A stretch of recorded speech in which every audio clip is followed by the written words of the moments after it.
لیکن 2-3 دن کے بعد جب ابو سعید خدری اپنے پاس سے کچھ دانہ لے کر چڑیا کے کھانے کی غذا لے کر جب گئے تو کیا دیکھتے ہیں، اب اس جگہ پر چڑیا نہیں ہے، اس کا گھونسلہ بھی نہیں ہے، اس کے بچے بھی نہیں ہے۔ یعنی ان بچوں کی ماں چڑیا نے سوچا کہ اس جگہ پر ہمارے بچے سیف نہیں ہے، کسی نے دیکھ لیا ہے، یہ کہیں لے نہ جائے، تو وہ چڑیا اپنے بچوں کو لے کر کسی سرکشت استھان پہ چلی گئی۔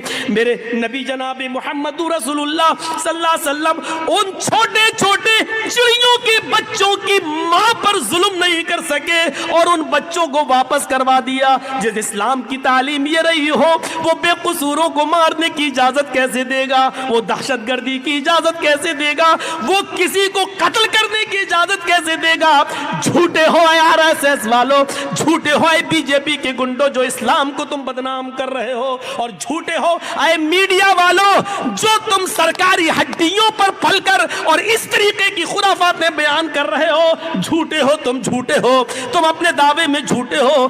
تمہیں پرمیشور ہی نپٹے گا، تمہیں تمہارے رام ہی نپٹیں گے، تم اپنے دھرم کے مطابق تم سچی سچی سزا پاؤ گے۔ اگر تم سچے ہو تو منوشیہ بنو گے، اور جھوٹے ہو تو انتظار کرو کہ مرنے کے بعد کتا بلی چوہا بندر نہ بنا دیے جاؤ۔ یہ صورتحال ہماری، ہم اپنے معاشرے میں نظر ڈالیں۔ اللہ کے رسول صلی اللہ علیہ وسلم ایک انصاری کے باغ میں چلے جاتے ہیں، بھوکے، آپ کے ساتھ آپ کے صحابہ بھی ہیں۔ اس انصاری نے جلدی سے کھجور پیش کر دیے اور اللہ کے نبی کو بٹھا دیا۔ اللہ کے نبی کھجور اٹھاتے ہیں، ایک کھجور اپنے منہ تک لے جاتے ہیں، ابھی کھاتے نہیں ہیں، کھجور کا ٹکڑا ہے، منہ تک لے جاتے ہیں کہ اچانک نظر پڑتی ہے ایک اونٹ اپنا سر نیچے کیے ہوئے ڈالے ہوئے ہے۔ اسی باغ میں ایک اونٹ اپنا سر نیچے کیے ہوئے ڈالے ہے۔ اللہ کے رسول نے کھجور رکھ دیا اور اس اونٹ کے پاس چلے گئے۔ جیسے اس اونٹ کے سر پہ اپنا ہاتھ پھیرا، ہوتا ہے آپ لوگ اپنے قربانی کے جانوروں پر ہاتھ پھیرتے ہیں پیار میں، اللہ کے رسول نے جیسے ہی اس اونٹ کے سر پہ اپنا ہاتھ پھیرا، اس اونٹ نے اپنی لمبی گردن اللہ کے رسول کے سینے سے لگا دی اور اس اونٹ کے آنکھوں سے آنسو بہہ پڑے۔ اللہ کے رسول صلی اللہ علیہ وسلم کو اس وقت اللہ نے بذریعہ جبرائیل بتا دیا۔ جیسے ہی اونٹ نے آپ نے ہاتھ پھیرا، اونٹ نے اپنا سر نبی کے سینے سے لگا دیا، رونا شروع کر دیا۔ اونٹ کے رونے کو دیکھ کر نبی کا رونا شروع ہو گیا اور اللہ کے رسول نے پوچھا، من رب ھذا الجمل، اس اونٹ کا مالک کون ہے؟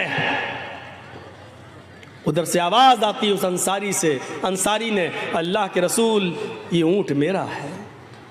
آپ نے کہا ادھر آؤ۔ جی کہیے اللہ کے رسول، کیا بات؟ اس اونٹ نے ابھی مجھ سے یہ شکایت کی ہے کہ اے اللہ کے رسول، میرا مالک بہت ظالم ہے، میں بہت کمزور ہو چکا ہوں، بوڑھا ہو چکا ہوں، میرے اوپر یہ ضرورت سے زیادہ اور میری طاقت سے زیادہ بوجھ میرے اوپر لاد دیتا ہے، مجھ سے میری طاقت سے زیادہ کام لیتا ہے اور کام لینے کے باوجود مجھے پیٹ بھر کے کھانا نہیں کھلاتا ہے۔ جتنی طاقت تم اس اونٹ کے اوپر رکھتے ہو، اللہ رب العالمین اس سے کہیں زیادہ طاقت تمہارے اوپر رکھتا ہے۔ ڈرو اللہ سے۔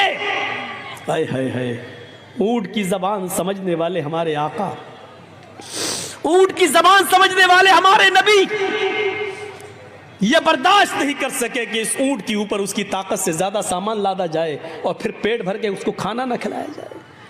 اس انصاری نے کہا، اللہ کے رسول، اس اونٹ نے جو کچھ بھی کہا ایک ایک لفظ سچا ہے، اور میں وعدہ کرتا ہوں کہ آج کے بعد آپ کو شکایت کا کوئی موقع نہیں ملے گا۔ آپ نے کہا، میں اس وقت تک تمہارے کھجور نہیں کھاؤں گا جب تک کہ میرے آنکھوں کے سامنے اس اونٹ کا پیٹ نہ بھر دو، اس کو پورا پیٹ بھر کے کھانا نہ کھلا دو۔ ہمارا وہ نبی جو اونٹ کی بھوک برداشت نہ کر سکے وہ غریبوں، یتیموں، مسکینوں، بیواؤں، پسماندوں اور کمزوروں کو بھوکا مرتے ہوئے کیسے دیکھ سکتا ہے؟ یہ رحمت ہے جناب محمد رسول اللہ کی، اور اسلام کی خصوصیت ہے اس رحمت سے سبق حاصل کرو۔ قرآن چیخ چیخ کر کہتا ہے یا ایھا الذین آمنوا ادخلوا فی السلم کافہ، اے ایمانوں والو تم اسلام کے اندر پورے کے پورے داخل ہو جاؤ۔ ہمارے رویے بتا رہے ہیں کہ ہم اسلام کے اندر پورے کے پورے داخل نہیں ہیں، آدھا ادھورا داخل ہونے سے کوئی فائدہ نہیں۔ قرآن ہم سے کہہ رہا پورے کے پورے داخل ہو جاؤ۔ ہر مسلمان غور کرے، پورا کا پورا داخل ہے اسلام کے اندر۔ آپ یہاں بیٹھے ہیں نا، سن رہے ہیں اور لڑ رہے ہیں کہ نیچے کرو موبائل، مولانا نہیں دکھ رہے ہیں، لیکن اسی سماج کے اندر نظر ڈالو، ہم اسی گاؤں کی بات کر رہے ہیں جہاں جلسہ ہے، ایک طرف مولانا کی شکل دیکھنے کے لیے لوگ بے چین ہیں، تو دوسری طرف ہماری سماج کی اور ہماری بیٹیاں، جلسہ ہو رہا ہے، تقریر چل رہی ہے، لیکن آپ اس جلسے سے باہر نکل کر ان کا منظر دیکھ سکتے ہو کہ کون جلسہ سن رہا ہے اور کون مارکیٹ گھوم رہا ہے، کون میلہ کے اندر ٹہل رہی ہے اور کون جلیبی خرید رہی ہے اور کون چوڑیاں خرید رہی ہے۔ اور آپ کسی جلسے میں ایسے نوجوانوں کو بھی دیکھو گے جو جلسے سے دور فون پر، موبائل پر بات کر کے ملنے کا جگہ اور وقت بھی متعین کر کے آئے ہیں، اور آج جا کر دیکھ لو باہر تو ایسا لگے گا آپ کو جیسے کتیا کے پیچھے 10 کتے لگے ہوئے۔ مولوی جرجیس بدنام ہے کی مثال کھری دیتا ہے۔ میں نے اس گھومنے والی لڑکی کو کتیا کہا ہے اور اس کے پیچھے گھومنے والوں کو کتا کہا ہے۔ تمہیں جو کرنا ہو کر لو، میرا جاؤ، کیا کرو گی؟ کہا ہے میں نے، اور اپنے جملے واپس لینے کے لیے میں تیار نہیں ہوں۔ اگر تمہیں اپنی بیٹیوں کو کتیا صفت ہونے سے بچانا ہے تو ان کی نگرانی کرو، اور تمہیں کتا بننے سے رکنا ہے تو ان کا پیچھا کرنا چھوڑو۔ کہوں گا میں، اور اللہ کی قسم اپنے جملوں پر ہمیں کوئی پچھتاوا نہیں ہے، کوئی فکر نہیں ہے کہ کون کیا سوچے گا میرے بارے میں۔ ہر انسان اپنی سوچ میں آزاد ہے، سوچ میں بھی آزاد ہے، سوچ سکتا ہے جو کچھ سوچنا ہو اس کو۔ ایک طرف حال یہ ہے کہ لوگ قرآن و حدیث سننے کے لیے بے چین ہیں، چینل والوں سے لڑنے کے لیے تیار ہیں، تو دوسری طرف یہ منظر بھی ہے، ہمیں اپنی سوچ بدلنا پڑے گی۔ اسلام کے نیم اور قانون کو پوری طریقے سے فالو کرنا پڑے گا، چاہے ہماری سمجھ میں آئے یا نہ آئے۔ ہمیں اسلام کے اندر پورا کا پورا داخل ہونا پڑے گا۔ 2-4 نمازیں پڑھ لینے سے ہم مسلمان نہیں ہیں، 2-4 روزے رکھ لینے سے ہم مسلمان نہیں ہیں۔ معاف کیجئے گا، بہت سخت مثال دے رہا ہوں، 2-4 عبادتیں کر لینے سے آپ مسلمان نہیں کہلائے جائیں گے۔ کل کی تقریر میں کہا، آج بھی کہہ رہا ہوں، 2-4 عبادتیں کر لینے سے آپ مسلمان نہیں ہوں گے۔ یہ کھمبا ہے، مان لیجئے بجلی کا ایک پول لگا ہوا ہے، مان لیجئے کوئی کھمبا لگا ہوا ہے اور اسی کھمبے کے پاس آم کا ایک پیڑ لگا ہوا ہے۔ سخت ہوا چلتی ہے، سخت آندھی آتی ہے، اور اس تیز ہوا سے آم کے چند پتے ٹوٹ کر اس بلی پہ لٹک جاتے ہیں، چپک جاتے ہیں، یا بجلی کے کھمبے سے چپک جاتے ہیں۔ ہوا چلی، آم کے پتے ٹوٹے، اس پیڑ سے پتے ٹوٹ کر بجلی کے کھمبے پر لگ گئے، تو آپ اس بجلی کے کھمبے کو کیا کہو گے؟ آم کا پیڑ نہیں کہو گے۔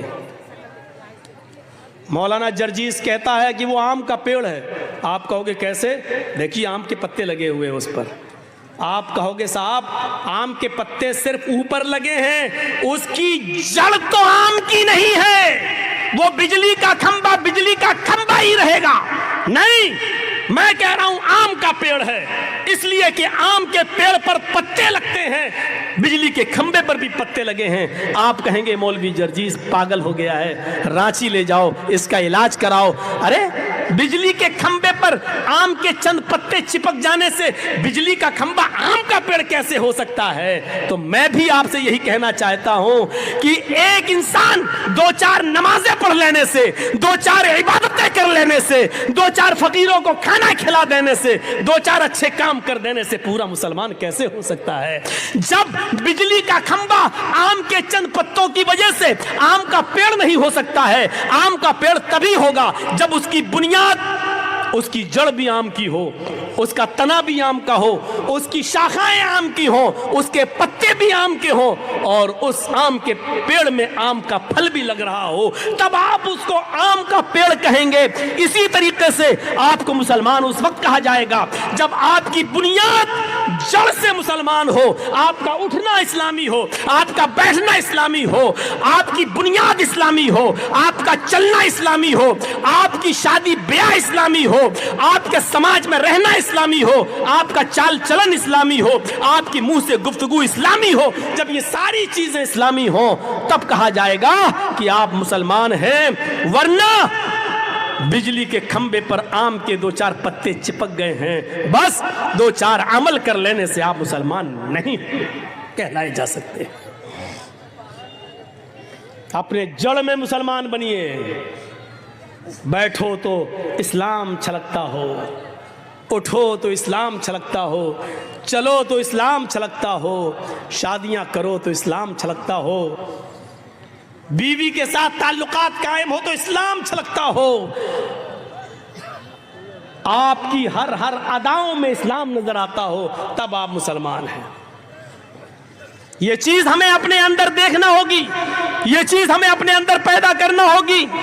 اسلام نے جو کام کرنے کو کہے ہیں وہ کرنا ہے، جن کاموں سے روکا اس سے رکنا ہے، چاہے اس میں فائدہ ہو یا نہ ہو، چاہے اس میں ہمارا فائدہ ہو یا نہ ہو، لیکن ہمیں رکنا ہے۔ بالکل ویسے ہی سمجھو جیسے بڑے بڑے شہر میں آپ گاڑی چلا رہے ہیں اور ریڈ لائٹ جل گئی۔ آپ نے دیکھا ہوگا بڑے شہروں میں ریڈ اور گرین لائٹیں ہوتی ہیں چوراہوں پر۔ ریڈ لائٹ کا مطلب گاڑی روک دو، اور گرین لائٹ کا مطلب گاڑی آگے بڑھاؤ۔ آپ جرجیت صاحب گاڑی چلا رہے ہیں، چلاتے چلاتے ایک چوراہے کے پاس سے گزر رہے ہیں، ریڈ سگنل ہو گیا، مطلب گاڑی روک دو۔ ہم نے گاڑی روک دی، لیکن ہم نے دیکھا دائیں سے کوئی گاڑی نہیں آ رہی ہے، بائیں سے بھی کوئی گاڑی نہیں آ رہی ہے، سامنے سے بھی کوئی گاڑی نہیں آ رہی ہے، تو اب نقصان کیا ہے؟ جب ایکسیڈنٹ ہونے کا خطرہ ہی نہیں ہے تو ہم نے گاڑی کو آگے بڑھا دیا، چلا دیا۔ آپ نے ریڈ سگنل میں گاڑی آگے بڑھا دی ہے، آپ نے قانون توڑ دیا۔ پولیس نے آگے پکڑ لیا، گاڑی صاحب گاڑی چلا، لال بتی جل رہی تھی۔ ارے لال بتی جل رہی تھی تو کیا ہوا؟ ایکسیڈنٹ تو نہیں ہوا، کسی گاڑی کو ہم نے ٹھوکا تھوڑی ہے۔ آپ جرمانہ تب لے سکتے ہیں جب ہم نے گاڑی کو ٹھوکا ہو، گاڑی آئی نہیں رہی تھی، ہم نے چلا دیا۔ پولیس والا کیا کہے گا؟ ریڈ سگنل کیوں توڑا؟ گاڑی آ رہی ہو یا نہ آ رہی ہو، ریڈ سگنل تم نے کیوں توڑا؟ گاڑی کھڑی کرنا یعنی قانون کا پالن، چاہے نقصان ہو یا فائدہ، ہر حال میں تمہیں قانون کو فالو کرنا ہے۔ کوئی چیز ہماری سمجھ میں نہیں آ رہی ہے لیکن ہمیں قانون ماننا ہے۔ اللہ کے رسول نے فرمایا کہ موزوں پر اوپر سے مسح کرو، یہ وضو بناتے وقت اوپر سے، جبکہ گندگی یا مٹی نیچے لگتی ہے۔ عقل یہ کہتی ہے کہ نیچے ہاتھ پھیرنا چاہیے، لیکن نہیں، ہمیں اوپر پھیرنا ہے، ہماری سمجھ میں آئے یا نہ آئے لیکن ہمیں قانون ماننا ہے۔ اللہ کے نبی نے کہا وضو بناتے وقت ناک میں پانی ڈالنا ہے، اس کا فائدہ ہماری سمجھ میں آئے یا نہ آئے لیکن ہمیں ڈالنا ہے، کیونکہ نبی نے فرمایا یہ قانون بنا دیا ہے، ہمیں اس قانون کو فالو کرنا ہے۔ بس ہمیں اس سے مطلب نہیں ہونا چاہیے کہ اس میں نہ کریں تو نقصان کیا ہے، نہیں، جو قانون بنا دیا ہے فجر میں 2 ہی پڑھنا ہے فرض نماز، آپ کہنے میں تو 4 پڑھوں گا، نقصان کیا ہے؟ نہیں، جو قانون بنا دیا ہے وہی تمہیں ماننا ہے۔ مغرب کی 3 ہم 5 پڑھتے ہیں 4 پڑھتے ہیں، نقصان کیا ہے؟ نہیں، جو بنا دیا ہے قانون وہی تمہیں ماننا ہے، اسی کو فالو کرنا ہے، چاہے نقصان ہو یا نہ ہو، آپ کو قانون کو فالو کرنا ہے۔ ہمارا اسلام کے ساتھ تعلق کیسا ہونا چاہیے؟ ایک پانی کا برتن ہے، اس میں پتھر ڈال دیا، 2 دن کے بعد آئیے پتھر کو نکال کے پھینکیں گے، پتھر پانی سے الگ ہو جائے گا۔ 2 دن کے بعد جب آپ نے پانی سے پتھر کو نکالا، پانی سے پتھر کو پھینک دیا، اس کا مطلب یہ ہے کہ پتھر نے پانی کو ایکسیپٹ نہیں کیا اور پانی نے پتھر کو بھی ایکسیپٹ نہیں کیا۔ جب تک پتھر پانی میں تھا، لیکن جب چاہا تب آپ نے نکال کے پھینک دیا۔ یہ ہمارا اسلام سے تعلق نہیں ہونا چاہیے۔ جب تک ہم اسلام سے جڑے ہیں، جب چاہو ہم سے اسلام کو دور کر دو یا اسلام سے ہمیں دور کر دو، یہ نہیں ہونا چاہیے۔ ہمارا اسلام کے ساتھ تعلق رنگ کی طرح ہونا چاہیے۔ کھانے والا رنگ جانتے ہیں نا، جلیبی میں ڈلتا ہے، پلاؤ میں ڈلتا ہے، آپ لوگ رنگ لاتے ہیں، گلاب جامن وغیرہ میں ڈالتے ہیں، وہ رنگ لائیے اور پانی میں ڈال دیجیے، آپ تھوڑی دیر کے بعد دیکھیں گے رنگ پانی میں گھل گیا۔ پیلے رنگ کا رنگ نے پانی کو پیلا کر دیا، لال رنگ نے پانی کو لال کر دیا۔ اب آپ رنگ سے پانی کو الگ کرنا چاہیں تو نہیں ہوگا، پانی سے رنگ کو الگ کرنا چاہیں تو نہیں ہوگا۔ کیوں؟ کیونکہ پانی نے رنگ کو اپنے اندر سما لیا اور رنگ نے پانی کو اپنے رنگ میں رنگ لیا۔ اب دونوں ایسے گھل مل گئے کہ پانی سے رنگ کو آپ الگ نہیں کر سکتے اور رنگ کو پانی سے الگ نہیں کر سکتے۔ یہی تعلق ہمارا اسلام کے ساتھ ہونا چاہیے۔ اسلام میں ہم ایسے گھل جائیں، اسلام میں ہم ایسے جذب ہو جائیں کہ ہم سے اسلام کو دور کیا جائے تو نہ ہو سکے اور اسلام کو ہم سے دور کیا جائے تو نہ ہو سکے۔ ہماری سانس آخری سانس تک اسلام رہے، آخری سانس تک، مرتے دم تک ہماری زبان سے یہی نکلے، لا الہ الا اللہ، لا الہ الا اللہ۔ نہ ہم کو اسلام سے دور کیا جا سکے، نہ اسلام کو ہم سے دور کیا جا سکے۔ یہ ہمارا اور اسلام کا تعلق ہونا چاہیے۔ آج کی تقریر ہم نے ایک نئے اسٹائل سے کی ہے اور ساری نئی باتیں ہم نے آپ کے سامنے رکھی ہیں۔ نئی باتوں کا مطلب یہ نہیں کہ قرآن کو بدلا ہے، حدیث کو بدلا ہے، باتیں وہی ہیں جو بار بار کہی جاتی ہیں، انداز بدلتا ہے۔ میرے بھائیوں، ہم نے آج اپنا کلیجہ نکال کر، اپنا درد نکال کر آپ کے سامنے پیش کر دیا ہے۔ آج کے بعد چینل والے اپنا رویہ بدلیں اور سننے والے بھی اپنا رویہ بدلیں، اسلام کے اندر پورے کے پورے داخل ہو جائیں، ایسے داخل ہوں کہ اسلام کو ہم سے اور ہم سے اسلام کو کوئی بھی دور کرنے کی کوشش کرے تو نہیں کر سکے۔ جیسے حضرت سمیہ کو ابو جہل نے کہا اسلام چھوڑ دے، اس نے کہا نہیں چھوڑیں گے، اس نے نیزہ لیا اور سمیہ کی شرمگاہ میں داخل کر دیا، چیخی ثبت قدمی علی دینک یا ارحم الراحمین، اے اللہ مجھ سے میرا دین مت چھیننا، یہ مجھے تکلیفیں دے رہا ہے، کہیں اس کی دی ہوئی تکلیفیں مجھے میرے دین سے دور نہ کر دیں، ثابت قدم رکھنا۔ ابو جہل نے کہا ابھی بھی نہیں مانتی ہے، اس نے کہا نہیں، اسلام میرے دل سے کیسے نکل سکتا ہے۔ اس نے 2 اونٹ منگائے، ایک اونٹ کا سے یہ پیر باندھا، دوسرے اونٹ سے دوسرا پیر باندھا، اس اونٹ کا چہرہ پورب کی طرف، اس اونٹ کا چہرہ پشچم کی طرف۔ سمیہ ان اونٹوں کو میں کوڑا ماروں گا، یہ ایک اونٹ ادھر بھاگے گا، ایک اونٹ ادھر، اور تو بیچ سے تیرے 2 ٹکڑے ہو جائیں گے۔ سمیہ مسکرانے لگی۔ ابو جہل کہتا ہے تو ہنس رہی ہے؟ سمیہ آسمان کی طرف نظر ڈالتی ہے۔ ابو جہل نے کہا کیا دیکھ رہی ہے، اسلام چھوڑتی ہے یا نہیں؟ سمیہ نے آسمان سے نظریں اٹھا کر ابو جہل کے چہرے کو دیکھا اور کہا ابو جہل جنت دیکھ کر بھی کوئی اس کی نعمتوں سے مکر سکتا ہے کیا؟ کہا میں ان اونٹوں کو بھگا رہا ہوں۔ کہتی ہے چیخ کر ابو جہل شوق سے بھگا ان اونٹوں کو، جتنی دیر تو ان اونٹوں کو بھگانے میں لگا رہا ہے اتنی دیر مجھے اللہ کی جنت میں جانے میں لگ رہی ہے، جتنی جلدی تو ان اونٹوں کو بھگا دے گا اتنی جلدی میں جنت میں داخل ہو جاؤں گی۔ میرے بھائیوں، ابو جہل نے اونٹوں کو کوڑے مارے اور سمیہ کے 2 ٹکڑے ہو گئے، یعنی آخری دم تک سمیہ سے اسلام نہیں نکالا جا سکا اور اسلام سے سمیہ الگ نہیں ہوئی۔ یہ تعلق ہمارا اسلام کے ساتھ ہونا چاہیے۔ ہم سے کتنی ہی مصیبتیں آئیں، نہ اسلام ہم سے دور ہو نہ ہم اسلام سے دور ہوں۔ اٹھنا بیٹھنا ایک غور کرو، اپنے بچوں کو تعلیم دو اسلامی۔ اللہ کے نبی نے فرمایا جب بچہ 7 سال کا ہو نماز کا حکم دو، نہ پڑھے کوئی بات نہیں لیکن لے جاؤ پڑھاؤ، اور جب 10 سال کا ہو جائے نماز نہ پڑھے تو اس کو مارو، مار کے لے جاؤ۔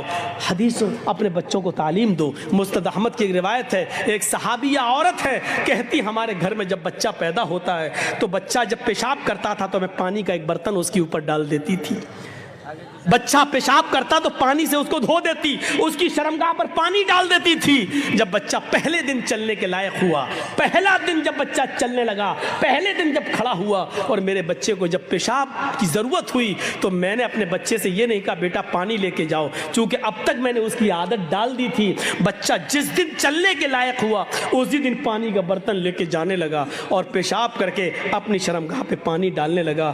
میں نے اپنے چھوٹے سے 1 سال کے اس 1.5 سال کے بچے کو دیکھا جو اپنی شرمگاہ پر اپنے ہاتھ سے پانی ڈال رہا ہے، حالانکہ اس کو استنجا کرنا نہیں آتا ہے، اس کو پیشاب کر کے دھونا نہیں آتا ہے، استنجا کیسے کیا جائے اس کو نہیں معلوم، لیکن میں نے اپنے بچے کو اپنی شرمگاہ پہ پانی ڈالتے ہوئے دیکھا۔ میں نے کہا فزت برب الکعبہ، اللہ کی قسم میں کامیاب ہو گئی، اللہ کی قسم میں کامیاب ہو گئی۔ میں اپنے بچے کو جیسا بنانا چاہتی تھی میں نے اپنے بچے کو اسلامی ماحول میں ڈال دیا۔ یہ اس عورت نے چیخ کر کہا اللہ کی قسم میں کامیاب ہو گئی۔ وہ عورتیں غور کریں جو 4 سال اور 6 سال کے بچے کی پینٹ کی چین کھول کر کھڑے ہو کر نالیوں میں پیشاب کراتی ہیں، تم اپنے بچوں کو اسلام کی تعلیم کیا دو گی؟ تم اپنے بچوں کو کیا بناؤ گی؟ جبکہ تمہارے شوہر BA اور MA کرنے کے بعد، PhD کرنے کے بعد، MBBS کرنے کے بعد خود گدھے اور کتوں کی طرح کھڑے ہو کر پیشاب کر رہے ہیں، تم اپنی اولاد کو بیٹھ کر استنجا کرنے کی تعلیم کیا دو گی؟ اور صحابیہ سے سیکھو۔ اسلام کے اندر ہمیں پورے کے پورے داخل ہونا ہے۔ امید ہے انشاءاللہ آج کا ہمارا یہ بیان، آج کی ہماری یہ تقریر ہماری زندگیوں میں انقلاب پیدا کرے گی اور ہم اپنے معاشرے میں اسلام کو پوری طریقے سے نافذ کریں گے۔ بہت تھکا ہوا تھا، کئی دنوں سے مسلسل پروگرام، اور کل بھی کشن گنج کے علاقے میں پوا کھالی میں جانا ہے، تو میرے بھائیوں پریشان ہوں، تھکا ہوا ہوں، پھر بھی میں نے آپ کا 1.25 گھنٹہ لے لیا ہے۔ اللہ سے ہم دعا کرتے ہیں کہ بار الہ ہماری خطاؤں کو معاف فرما دے، ہمارے گناہوں کو بخش دے، ہمیں اسلام کے اندر پورا کا پورا داخل فرما دے۔ جب تک تو ہمیں زندہ رکھ، اسلام میں زندہ رکھنا، اور جب ہمارا خاتمہ ہو تو اسلام میں ہمارا ایمان پر ہمارا خاتمہ فرمانا۔ اور اے بار الہ ہم تمام مسلمانوں کو حنفی، بریلوی، شیعہ، سنی، اہل حدیث ان جھگڑوں سے نکال کر ہمیں سب کو اتفاق و اتحاد کے ایک پلیٹ فارم پہ قائم کر دے، اور ہمیں مل کر چناؤ ہو یا کوئی بھی موقع ہو ہمیں اتحاد و اتفاق کے ساتھ ایک جگہ جمع ہونے کی توفیق عطا فرما۔ بار الہ پھر سے دعا کرتا ہوں کہ جب تک زندہ رکھ، اسلام پہ رکھنا، خاتمہ ہو تو ایمان پر فرمانا۔ وما علینا الا البلاغ المبین، وآخر دعوانا ان الحمد